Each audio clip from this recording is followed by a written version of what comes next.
I'm Dr. Ford Vox. I'm Medical Director of the Disorders of Consciousness program at Shepherd Center. I'm also chair of our Medical Ethics Committee. Originally, I went to Rhodes College in Memphis, Tennessee for my undergraduate.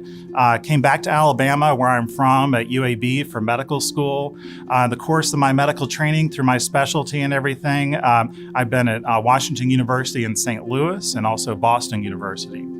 At the age when folks are choosing careers in their teens and 20s, they don't necessarily know what to expect out of a career. It's often a lot to expect from a young adult. The best you can do is ask about, what friends and family and those around you know. Ultimately, in your teens and 20s, you have an idea of what that career might be like. There's certain aspects of it that are going to draw you to it. The idea that you're going to go to work every day to help people rather than just make money.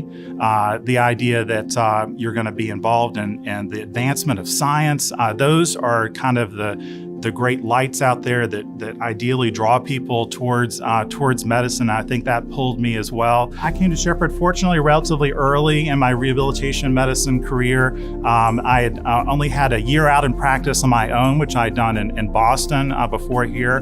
Like a lot of folks, our training is very long, but I've been at Shepherd Center since 2012, so a good while now. Know this hospital in and out, and the best decision of my career was the one of taking up Shepherd Center on their offer of employment here. My day-to-day role is overseeing a large cadre of folks going through ABI rehabilitation, acquired brain injury rehabilitation. This is often severe traumatic brain injuries and strokes, most typically, is my patient population. I oversee 3 teams, 3.5 teams of therapists treating these patients. I'm also a bit more responsible for our Disorders of Consciousness program. So I'm the clinician who's in charge of making sure that program is staying abreast and atop of the field. These are the patients who are admitted to Shepherd Center in a vegetative state or minimally conscious state that classically can't be treated in a lot of rehabilitation hospitals, which are set up first to provide care for patients who are already following commands. These patients may not be conscious yet and following commands, but there's a lot that we can do medically for them and help edge them towards rehabilitation level. I also have somewhat of a side career in an avocation in medical journalism. I view this as actually part of my medical mission in terms of educating the public at large as best I can about the medical questions of the day that are in the headlines and so forth. As part of that, I'm a columnist for CNN on CNN.com, and I occasionally do some feature writing as well. I try to focus on issues that are of major importance to the public health. I think a philosophy of medicine evolves a little bit over the course of a career. I do think one of the most important lessons that any good doctor recognizes is to remain humble to a certain extent.